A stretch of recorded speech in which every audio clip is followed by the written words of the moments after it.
Die Uschi holt das Flüchtlingsweih zurück und die kümmert sich um die Gäste. Am anderen Tag findet aber der Martin sein Charivari nimmer und meint, dass die den Dachet hat. Die kriegt es aber mit. Dabei stellt sie außer, dass er am Drosi zum Saubermacher weggegeben hat. Mit einer Schachtel Pralina macht er das nachher wieder gut.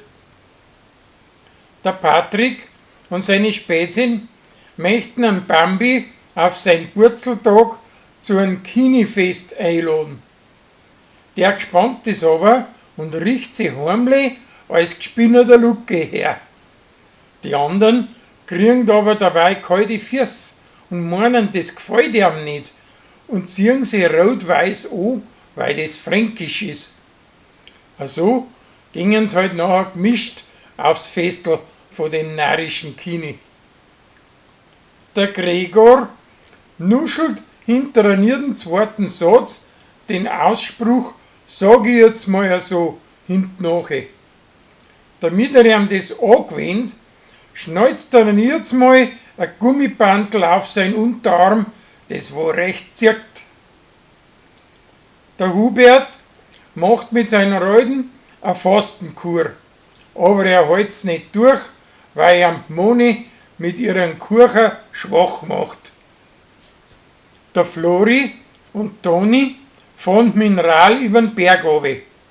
Sie kommt aber von Weg an und fährt unversenkt in ein Schutzgebiet ein.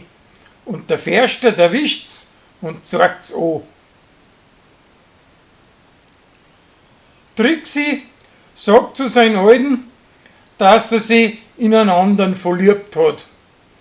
Da kriegt er einen sehen Rappe, dass er einen sinnteuren Oldtimer ruiniert. Und sie verschwindet nachher wieder zu ihrer Mutter nach Preisnaufe. Alle möglichen Lansinger kriegen von einem Leibbetrüger erfundene Rechnungen zum Zahlen und schmeißen sie in den Dreckkiebe rein. Schäter Roland hält des Geschreibers, wo die Annalena kriegt, für echt und setzt ihren Mietzins für die Wohnung massiv runter.